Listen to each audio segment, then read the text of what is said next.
Hey, hey, hey, and welcome to Authentic Talks 2.0, the show where we dive deep into conversations that matter. I'm your host, Shantae Generally, and today we're tackling a topic that affects so many lives: trauma, mental health, and the journey to recovery.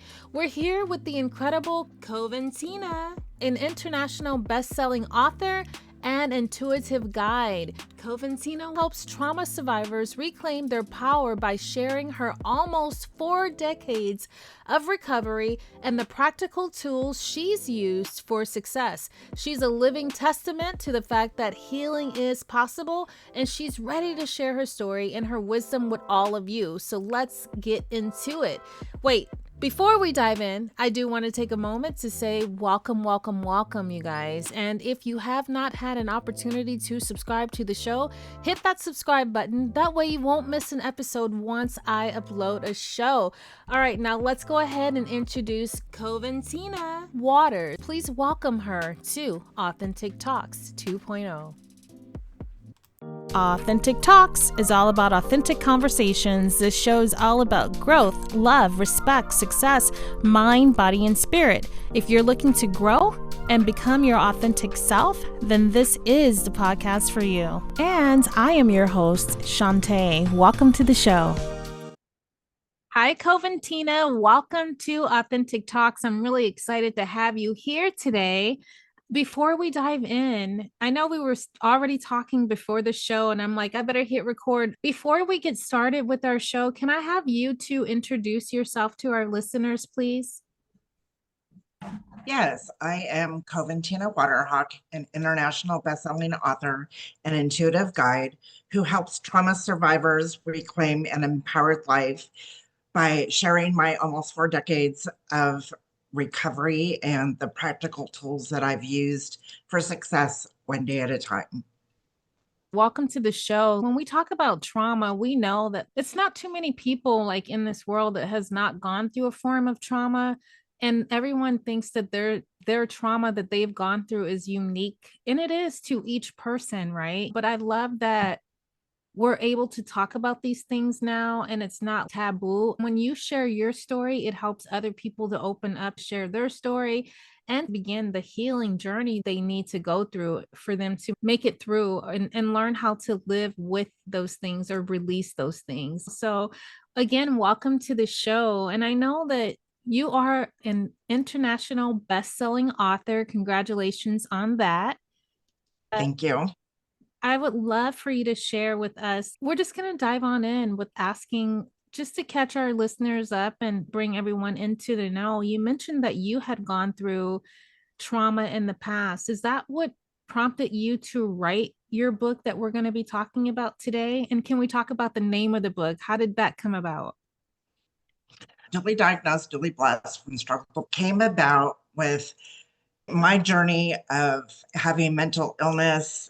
During my recovery, I was having a lot of difficulties and ended up in a lot of hospitals. Because of the stigma, I wasn't talking about it. During my recovery, there were people either committing suicide or drinking again. And I thought, oh my goodness, I don't want to be a statistic and I need to go get help because I was starting to have problems. And the first time that I had my hospitalization was when my husband was passing away. He was dying of AIDS and he wanted to use again because he didn't want to suffer. And he disappeared. And I ended up with a nervous breakdown in the hospital for the first time. When I got out, he passed away 4 days later. I truly believe that once we start speaking up and speaking out, other people will be able to speak up and speak out. I want to annihilate the stigma regarding mental illness and addiction. For me, mental health is still, our brain is still a part of our head, right? Which is a physical part of our body. But we're treated like we're walking around like the headless horseman and that it's separate. It's like, I don't carry my head in a bag with me and say, here, treat that differently. Mental health should be the same as physical health so that a person can come to a doctor and get complete treatment. Not, oh, you have to go to treatment over here and then it's not paid for, it's not covered, almost like it's our fault for being mentally ill. That's not the case. So I just wanted to free people up to be, and the duly blessed comes from not only can I help people in recovery, but I can also help people with the mental health stuff. So it's combined. And that's why it's just a blessing to be able to be there for other people and say, hey, I've been there too. And they know that I've been there because they can see it in my eyes, that I'm Yeah. telling them the truth. It's like, oh, been there, done that. Every client that's ever come to me, I've already experienced that. And then I can give them tools on how to heal that and move on and just heal their life and become a whole person again. What were some of the things that you experienced? Would it be considered a mental health issue that you're sharing as a result of something inherited through your bloodline, or is it something that came about in later years? Because I started my life I was 7 years old uh-huh. with suicidal ideation. And I started writing poetry back then on how I felt and what my thoughts were. I shared one of my poems with my best friend looking for support, and she turned her back on me and ran away because the topic was too scary. At 7, 8 years old, you don't talk about suicide, especially at such a young age. And, Most kids and don't then know what that is. right. It's like, oh, I want to end my life. I don't want to be here anymore. I think I landed on the wrong planet. Those types of things were going around in my mind and how I felt. And I just felt like a complete different alien. I felt like an alien with all these other kids, and I couldn't communicate with them very well. But then I found music. I used to cut school with friends. And then I started drinking a little bit later. I was drowning those demons with other things. I was really good in sports and music. And I believe those were outlets for me Mm. to keep my mind busy so that those thoughts were just suppressed. Yeah. And they were suppressed for quite a while, except for when I was 16. I would always do a dare. When I was 16, a friend gave me this t-shirt and it says, "Kiss me, I'm horny." And so they dared me to put it on. So I put it on, and there was a guy walking up to me and he said, "I wouldn't kiss you if somebody paid me $1 million." I was devastated. I wanted to crawl underneath a rock because I was so sensitive to everybody's energies. It got to a place where everybody knew I had answers to problems. And everybody knew I knew the answers. Nobody, including me, knew how I knew. I just knew. Looking back, I should have charged them their allowance money for my services. So I was counseling people since I was 10. Yeah, Yeah, wow. Definitely born for this, right? You came here to like help people. And do you believe that what is your belief about us being here? Do you believe that we chose to come here and be on this planet as light workers right now for a reason? Or do you believe that we're here and we don't have a choice in that? I believe that we have a soul contract when we come into this life. For me, all of the despair, pain, and humiliations that I've been through is to be of service to other people. I Yeah, can't explain it any other way. The universe put me through all this torture and trauma over and over again for nothing. Right? It has to be for something. oh, I believe that too. I totally believe that. Now, you dual diagnosis. So you mentioned that that's helping you wrote the book regarding mental health and recovery. Can we talk about that? What was that journey like of getting to the place where you knew you needed to get this out into the world on paper? And what exactly can a reader expect? Like, is it your story, your personal story, or Yeah, it's my personal story, along with, I think there's 12 or 13 other people that share their story. Like the first story is a gal that experienced severe postpartum depression and anxiety, and she almost did not survive her daughter's first year of life. Nobody was telling her, hey, maybe this is wrong. She writes her story to postpartum depression and anxiety.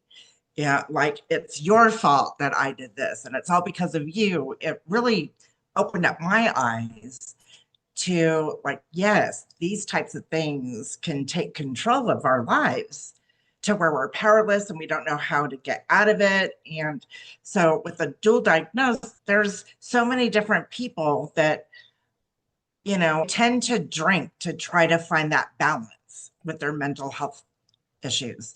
And that's what I had to do. I got to a place where I was drinking, taking codeine and methamphetamine to find a balance. That's how I balanced myself. So after I got rid of those chemicals, I started to get out of balance. And I didn't realize that I had an imbalance in my brain, that there was an actual organic issues going on, that I had this imbalance that caused me to do all kinds of crazy things. When I was finally diagnosed with bipolar disorder, before I got sober, I was in a hospital one time.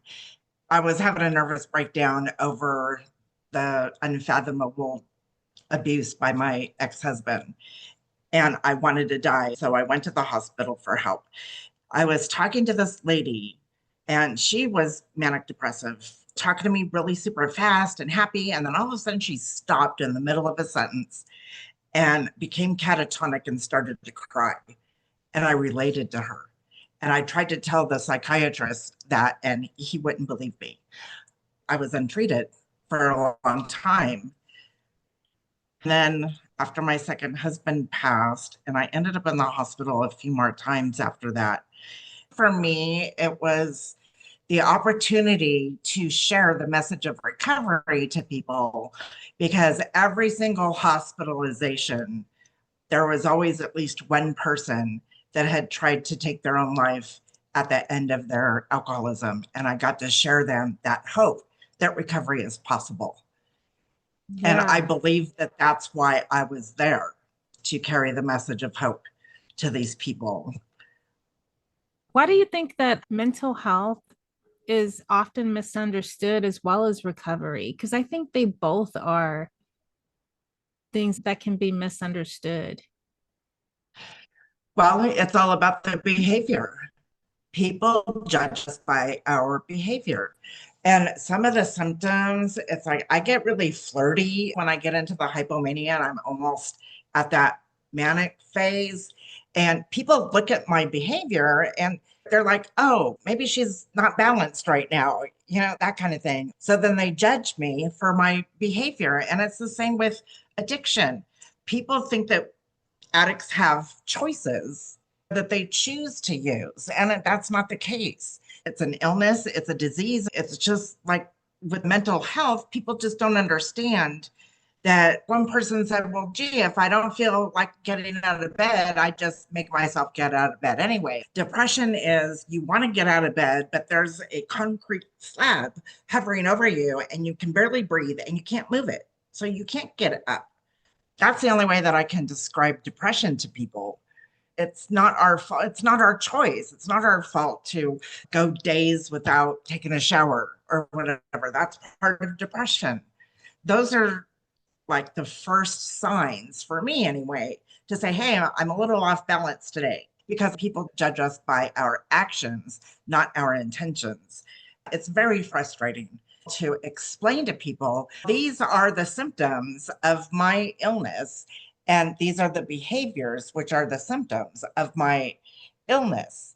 Mm-hmm.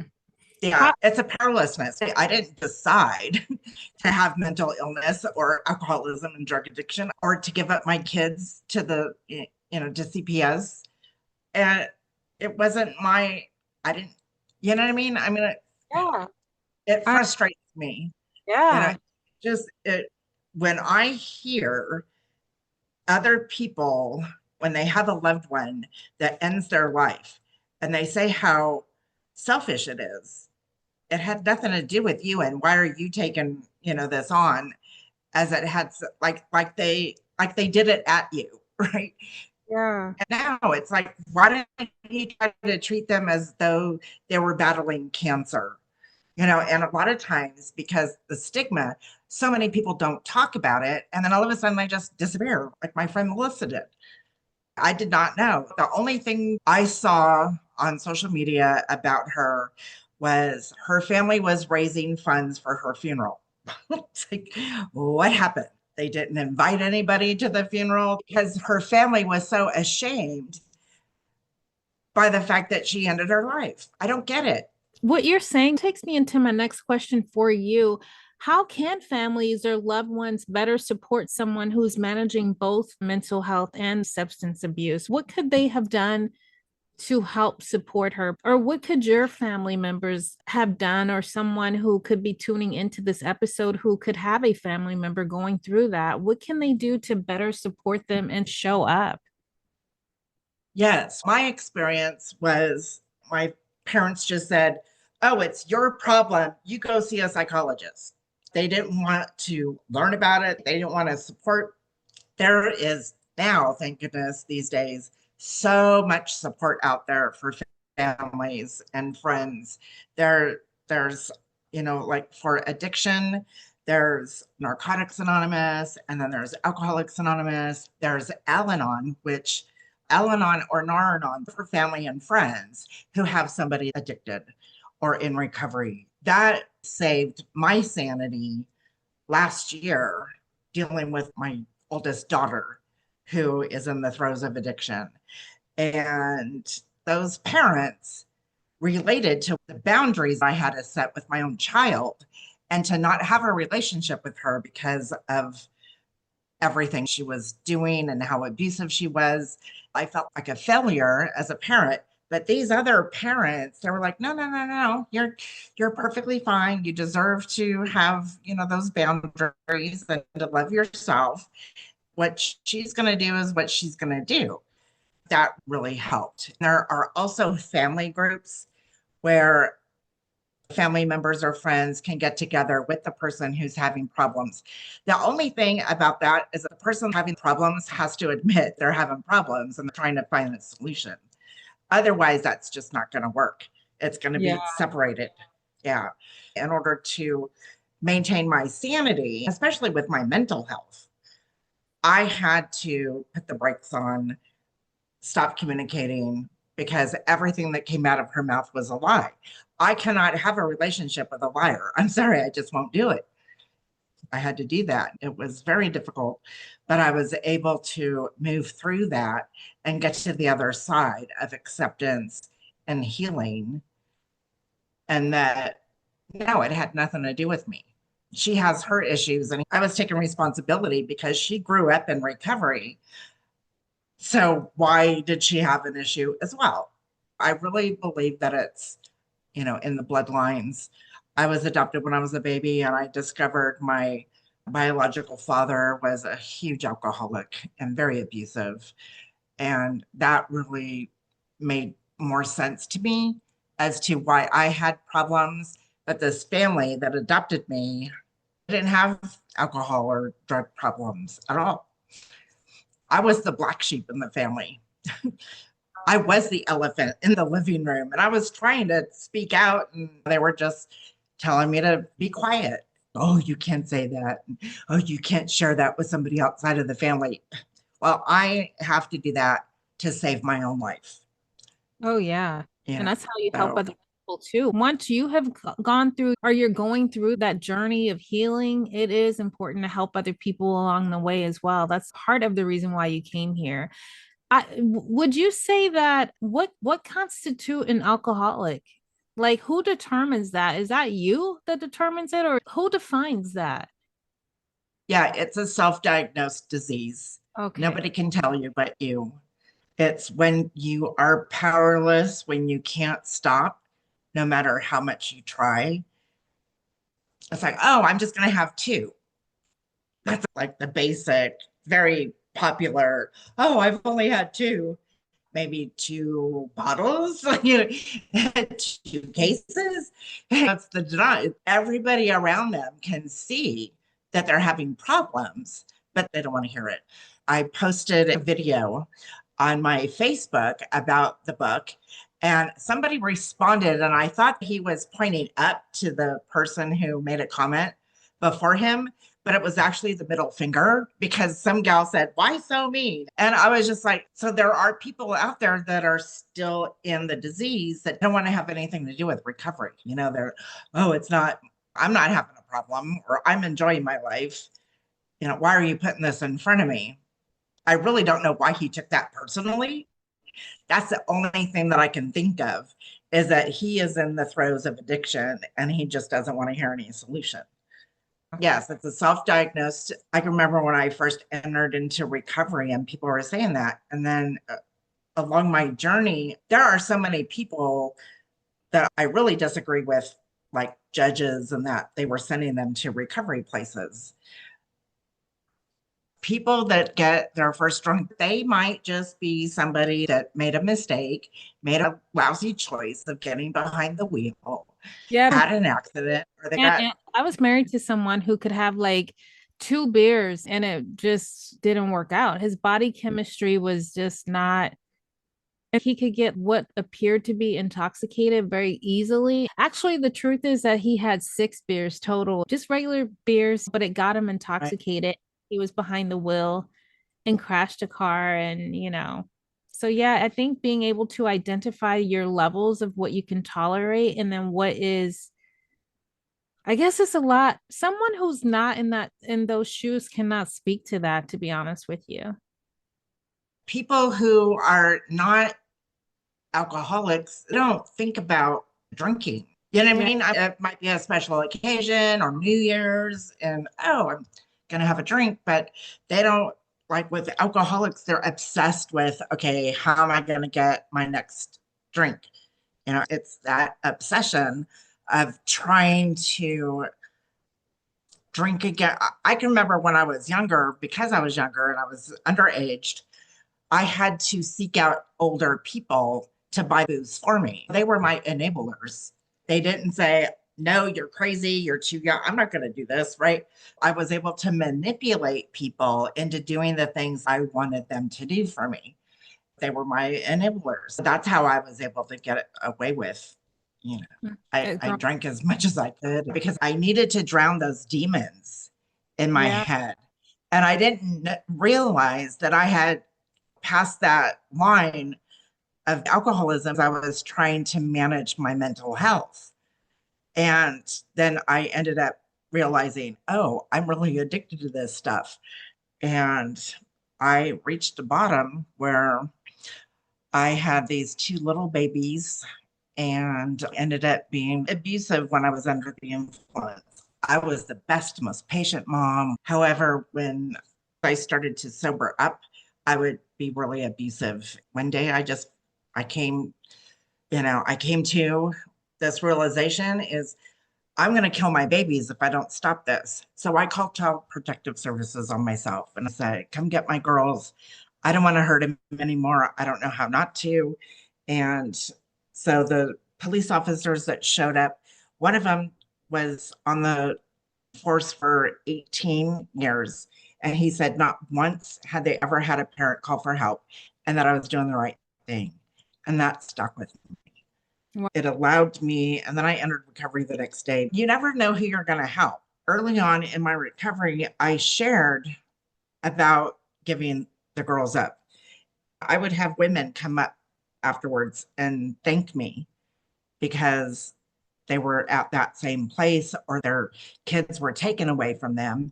I just said, you know what? I need to focus on my recovery. That was a blessing because if I had kids to concentrate on, I wouldn't be able to concentrate on getting better. And I Yeah. truly believe that. Otherwise, it would have been different, right? That's what I do with radical acceptance. When people are having a hard time accepting certain things, and I'm like, well, why did that happen? Well, it obviously was supposed to. Just like when I'm driving and somebody cuts me off, and I'm like, did they really have to do that? And then I'm like, apparently, otherwise they wouldn't have. And then I Yeah. keep on driving. So all of these different tools and things that I have acquired over the years that I want to share with other people. And that's why with my clients, I have a wellness plan, like a postcard, and we have a checklist of things they can do so they can continue on their journey to living their dreams. Because we all have to have tools to live by, and we all need support. We can't do this alone, That and is I'm just true. really, I'm glad that yeah. you recognize that this is your thing that you should be doing, and that you're doing it. I have to go back and ask you a question. When you were going through your recovery, were you able to see the kids and were they gone until they turned 18 and then return back to you? How did that work out? Their dad obtained custody. They were in separate foster homes in the beginning. We were going to court and they wouldn't allow me custody because I'm alcoholic. I'm like, but I'm sober now. On Christmas Eve, they went to live with him. He raised them. I had visitation, but he kept moving farther and farther away so that it was harder and harder for me to visit them every weekend. So it was like every other week. And then it got down to once a month. And then it was once every couple of months. But I promised myself I would never say one bad word about their dad to them ever, because that's not fair. He kept lying to them about me. So they were growing up with this concept that I was a liar, but I never lied. I always told the truth. I figured that when they get old enough, they're going to discover who their dad really is. And I'm so grateful I was able to do that because when they were older, I can remember my oldest, she calls me up, you know what, dad is whatever. And I'm like, instead of saying, well, it's about time you figured that out. I did not say that, right? I was tempted, but I didn't. I just asked her, well, what makes you say that? And so she described it. I'm like, well, yeah, so I didn't 100% agree with her. I just said, yeah, I guess that would be, whatever. And so I was able to just tell them the truth. And over time, they got to see that I was being honest and that I never said anything about their dad. I'm so grateful for that. Now I have, even though my older daughter is doing her own thing, my younger daughter and I have an awesome relationship. I can remember one time with my younger one in the very beginning, and I would try to call to see how they were doing. And my youngest one would never say anything. And then I just gave up talking to her because there was no response. And I just said, okay, well, I'm going to go. I love you. She's like, okay, bye. She was just so angry. I can remember one time we were talking on the phone and I said, okay, I really have to go now. My phone's going to die. And she said, fine, cut me off. Why don't you? And we had been on the phone an hour. And I just started to cry because that's when I knew that it shifted, that she made that shift, that, that I loved her. She really did love me. That forgiveness was there. And hey, so it took 15 years, but it happened, right? And Yeah. it's just that perseverance. I was just persevering and being laser focused on being honest with them, not talking about their dad, and just being who I am and having them come to me, Mhm. no matter how long it took, so that I have that experience to share with other people as well. Yeah. So Did writing this book feel like therapy for you, or was it more of a calling? it was more of a calling. I just really wanted to raise awareness because of the stigma. I'm still tired of the stigma. I want Yeah. to, yell at the mountaintops. My head is not separate. And well, my first book that I wrote, that it's being republished because I lost my Amazon account. So I lost all my books that were on there. I'm revising the book. It's a book of poetry and it's about my experience with the abuse, by my Mm. ex-husband. I really wanted to release that to help other people in those situations or just trying to get out. My vision is to have that book in all the shelters for the women that are in the shelters, because I was in a shelter too, and on the coffee table to have a book, The Freed Soul from Domestic Violence to Freedom. What's that all about? And then so there's 3 chapters: hopelessness, hope, and healing. And it's just my journey of how I healed. It may have taken me a few decades to get to the other side of that, but that was my journey. And I get to write about the journey. And people think that a healer will zap you well, and it doesn't work like that. Yeah, It's like I give you the tools so that you can heal your own life. You don't get it from outside yourself, you get it from within, that is so because we all true. have that power to heal ourselves. Yes, we do. Have to heal. How do Yeah. your girls feel about the fact that you're an author? We don't really talk about it that much.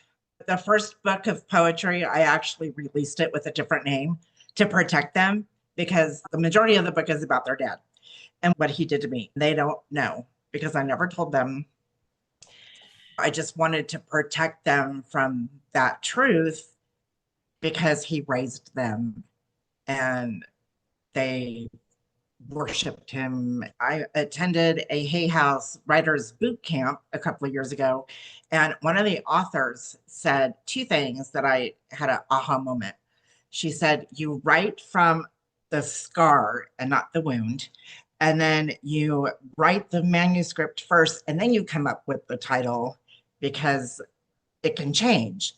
And that aha moment was this book that I re released with this new title. The title was Life on the Border Coping with Mental and Emotional Illness. And I thought, okay, well, that's really vague.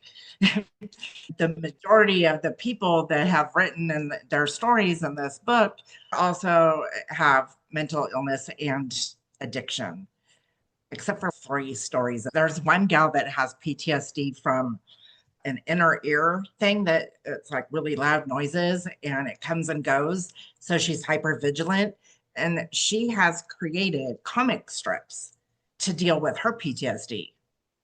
I'm like, wow, I would have never thought of that. Is that in this new Yeah, book? That's in the current book that we're talking about today. her story is in there. Oh, okay. This book. There's another story of somebody with PTSD that has a service dog. And then there's a gal that had bipolar disorder, bulimia, and alcoholism. So there's an array of different, like with my PTSD, I was finally able to go through the EMDR that, and it's the eye movement desensitization. Sometimes I get, and reprocessing. I had to go through every single trauma. And what we realized was my therapist was like, hold on a minute. You were traumatized from the moment you were born because you were given up for adoption. So I didn't have that connection with my mother. And I was molested at 5, and then my best friends left me. So I just had one trauma after another and raped when I was 16. There was so much happening in my life before I even met my husband. And then during and after that relationship, I actually don't call it a relationship. I was a prisoner, basically. He had me cut all ties to my friends and family, and I was really isolated. Those traumas that keep you, it's like when a trigger happens and you're unaware of the trigger, I would get fired a bunch of times because my ex husband was so much older than me. If a supervisor said something to me that was really degrading or sounded like him, I would react and then get fired. Oh, I did not realize that until years later when I started to get help with the PTSD and the therapies that I was in. mm, All about awareness. yeah. Yeah. And now you're Reiki. Would you say it's like you're a Reiki master? Yes, I am now a Reiki master teacher. I was first certified in March of 2006. I was a practitioner for a lot of years until 2 years ago. I decided to finally get my master teacher certification so that I could start teaching people that they can heal themselves and teach them Reiki. I've had a few clients, and that's been really awesome. And then what else have I been doing lately? I've been doing book signings. So I've been doing book signings to raise awareness and funds for nonprofit organizations with mental health. I've been speaking at different recovery events. My favorite one, I was asked to be the keynote speaker on the Saturday night bonfire meeting at a campout with over 300 people. Nice. And so your Coventina is going to be the keynote speaker. Yay. Others asked me to speak. So I'm That's just really, grateful. I'm really yeah, grateful. that's good stuff. I love it. So, what do you think is next for you? Right now, you're doing book signings and you're teaching others that they can heal themselves. And we're here talking about this book. I definitely recommend this book. It's available on Amazon, it's also available in an ebook as well. And so, Coventina, what is next for you? Where do you see yourself going from here? Another Well, I'm book? in the middle of my next book. That's what I was thinking. Another book or more speaking engagements. But there you go, another book. Right on. Well, I'm writing a book on loss. And right now, the title is Navigating Through Loss Without Losing Yourself. The other thing that I'm doing is creating an oracle deck just for people who are dual diagnosed. There's going to be a positive word, and then on the other side, a challenging word. I'm just in the beginning. I have several friends who are creating decks as well. Most of them are about angels or fairies. I'm writing the book and I'm creating the deck and then doing book signings whenever the opportunity arises. So, yeah. I love that. That's good stuff. Oh, we've got to talk about the fairies. What is your belief about fairies? I know we had a brief conversation today before we started our show. There are some people that actually don't believe that there's a such thing as fairies. What are your thoughts on? Well, I identify with the mer fairy, which is a half mermaid, half fairy. People might think I'm crazy now and turn this off. But because I've, like when I was little, I used to eat dirt. And so the fairies are all about the earth. And if you see mushroom patches, those are their homes, that's where they reside. And they're pranksters, but they really help me ground and honor Mother Earth. They really do. And it's just like Tinkerbell. You know, a lot of people are, oh, that's a fantasy, that's a cartoon or whatever. And why would these things be created if they didn't exist? That's all I'm saying.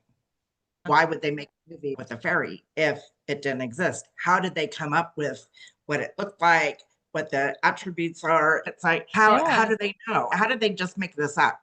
If you get into nature and gardening and things like that, they'll come to you. If you're open, if you're just open minded, just a little bit, you'll be able to see more.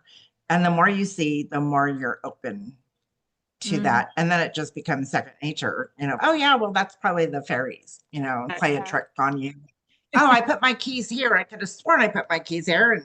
And, people don't believe it, but it's like, no, they're somewhere. I don't know where they are. And then later on, they show up in the spot where I was looking. It's just like my very first Reiki client, right after I had my certification, her paternal grandfather showed up for a message. I'm doing the Reiki on her, and there's this old man with a top hat, a long coat approaching me. And I just heard the words, just go with it. Okay.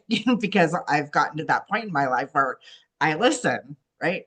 And so he's like, I have a message for her, and I'm her paternal grandfather. And I told her, don't freak out. And he said, please don't miss me. I'm still here loving you and protecting you. The tears were going down her face. She confirmed that was her paternal grandpa, Grandpa Vince. He was also really funny and jovial. It was like you could sit on his lap and have him tell you jokes all day. He had that kind of personality. Her parents were teenagers when her mom got pregnant. Her grandma on her mom's side wanted her mom to give the baby up for adoption. And Grandpa Vince stepped in and said, absolutely not. We're going to keep this baby in the family and help raise it. He was loving her and protecting her from before she was born. So aw, it's like, you just can't make this stuff up. And so I yeah. try to tell people my experiences, and people still don't believe me. I'm like, well, I don't know what else to tell you, but that's what happened. I Yeah. wasn't looking for it.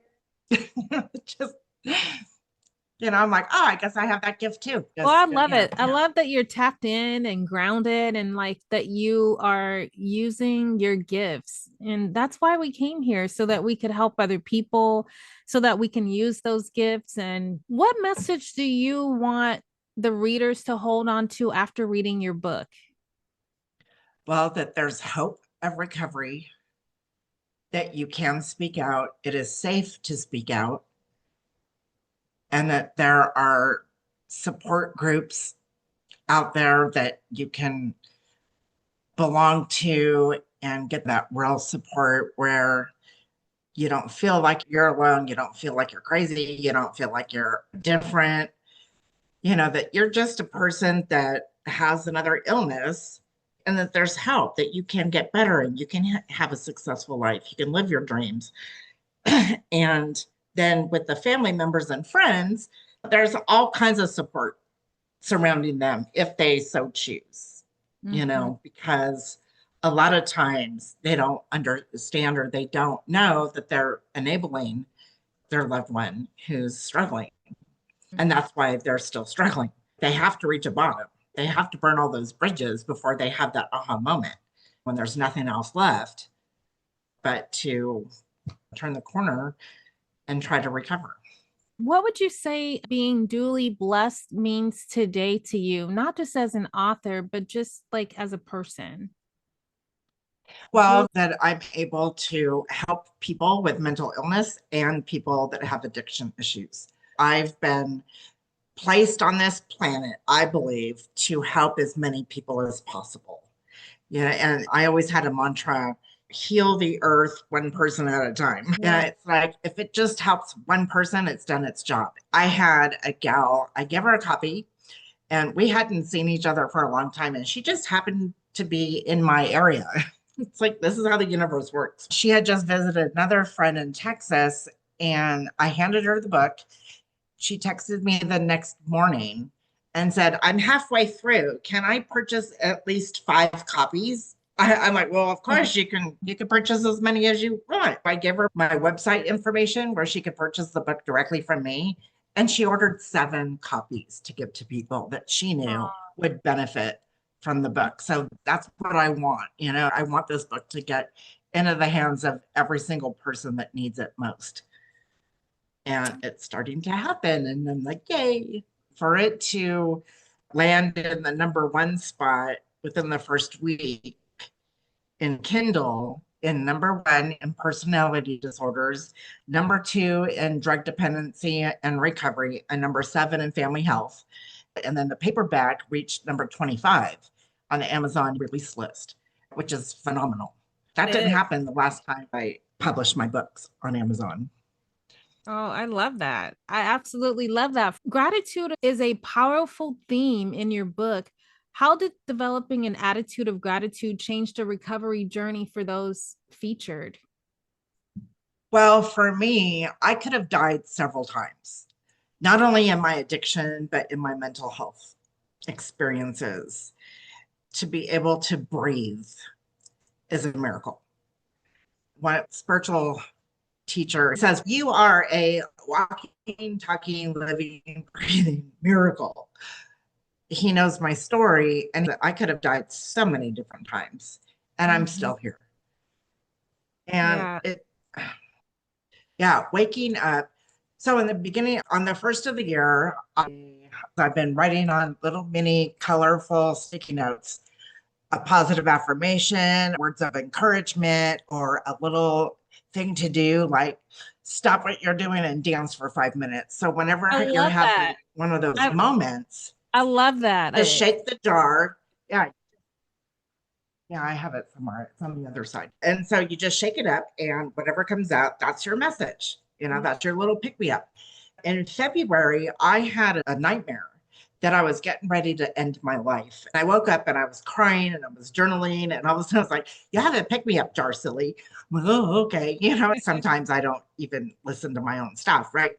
So I shook it up, and I'm part of the You Just Can't Make This Stuff Up group. I pulled it out and it says, Your life is valuable. Oh, So I put it back in the jar because I might need that later on. But it's yeah. like, yes, my life is valuable. And because I've been through so many of those dark nights of the soul moments that I can relate to when somebody is at the end and on that edge, that they can turn around. And when my mom passed and I had those dark moments for months, I was in the darkness. And my mantra was turn to the light no matter how dim. Turn to the light no matter how dim. That's the biggest message I have for people. Turn to the light no matter how dim.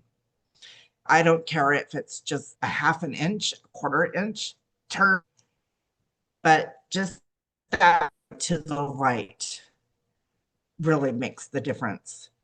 Every morning I write a gratitude list. The first thing is my sobriety. I'm stable and I have all these other things to be grateful for. I want other people to try this, to get into the practice of writing what they're grateful for.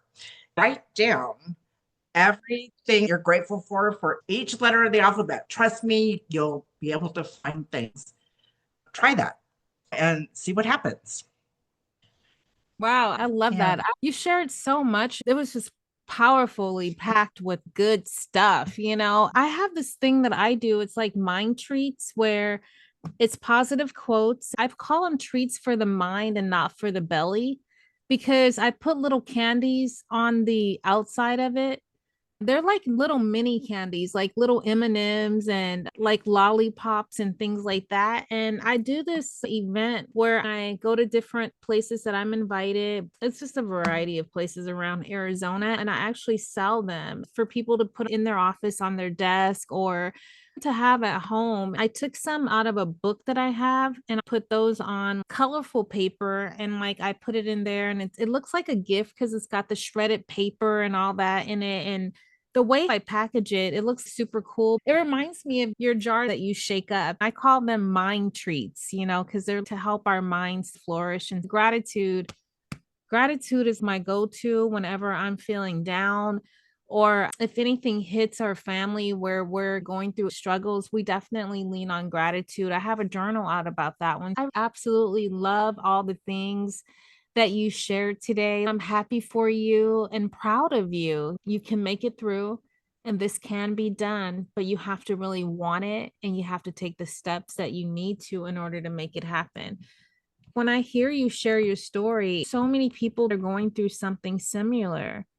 And so I'm glad that you're feeling open and comfortable enough to share your story. And I love like your journey of like now you're a teacher. You know what I mean? How doing what you came here to do. Right. And when we talk about gratitude, unconditional love is the highest vibration, gratitude is the second. So when Yeah. we try to reach those vibrations, I'm willing to help somebody at a lower vibration if they want to move up, but I'm not going to waste my time on people that aren't interested. I'm going to focus my attention on people who are and they don't know the way, but they're open to finding the ways to raise their vibration as well. Because when we're in unconditional love and gratitude, nothing can stop me. The unstoppable Coventina. I love everything that you're doing. And you're right. Spending time on someone who isn't ready to take that walk is a waste of time. It brings your vibration down. And you're a Yeah. light worker, so you got to be able to keep your vibration high. But what's really great is when that person is ready, they'll know where to turn to. They know that you're there with open arms, ready to welcome them and walk along with them in that journey. Yep. Yeah. That's good. Definitely. Yeah. Yeah. Because we can't do it alone. We all need somebody. If someone wanted to purchase the book, where can they find it? Well, if they want a discounted signed copy, they can go on my website, CoventinaWaterhawk.com, and I'd be more than happy to sign a copy and send it to them. And it's also on Amazon, and it's basically all over the world. It's Amazon in different countries. There's other websites that have it. They have on Barnes and Noble. They have Google Books. So it's everywhere, basically. However, if you want a discounted signed copy, then definitely contact me on my website. And that information is in the show notes where you guys can contact Coventina. If there's anyone out there who wants to work with her and have her as your coach, she's amazing and does a variety of things, not just an author, but as she said, she's a teacher. All that information is in the show notes for you to click on and reach out to her. I'm sending you virtual hugs and thank you so much. I appreciate you coming on the show and hanging out with me. This is Authentic Talks. We found each other because it was divine. We are going to come back together for another show once we're able to put that together. The book you're currently working on or about to start working on is in that same arena. We might wait for that book. And like bring the people on and talk about it then. I'm not sure because I'm trying to work it out where we're talking about a particular book, but the topic is about loss. We'll see where I'm guided, because I'm so open. I'm like, universe, just guide me, lead me. As long as I stay open, I know that it's going to fall in the manner in which it should. I really appreciate you for being so open and candid and sharing your story because that's what we are, Authentic Talks, and it's all about helping people. Before we end our show, is there anything that you want to leave our listeners with, or is there anything we did not cover that you want to talk about? Sometimes it's one breath at a time. The book that I'm writing on loss could be loss of jobs, losing your house, losing friends, losing relationships, things like that. They don't necessarily always mean somebody has passed away, even though the majority of it is. But there's other people that are also writing their stories on loss that are adding to the book as well. I just want everybody to know that sometimes it has to get down to one breath at a time because one day at a time might just be too overwhelming. Everybody can get through one breath at a time, I believe. I love that. Thank you so much for hanging out with me, and we will be talking soon. Thank you. Thank you. Wow, you guys, what a powerful conversation. Thank you so much, Coventina, for generously sharing your journey and for giving us a glimpse into your new book, Dual Diagnosed, Dually Blessed, From Struggle to Purpose. Your story is a reminder for all of us that healing is a process. It's not a destination, and that our greatest challenges can become our greatest blessings. You've shown us that by sharing our stories, we can break the stigma surrounding mental illness and addiction and create a space for others to begin their own healing journey.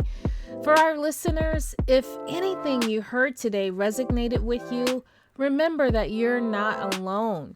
And I know I say that recently. I've been sharing that you're not alone on many of our episodes because it's absolutely truth. There's so much support out there. And as Coventina said, your head is not separate from your body. Mental health is just as important as physical health. And if you want to connect with Coventina and learn more about her work, you can find the information in the show notes and connect with her. And until next time, stay authentic, take care of yourselves and each other. Thank you so much for tuning in. I'm Shantae with Authentic Talks.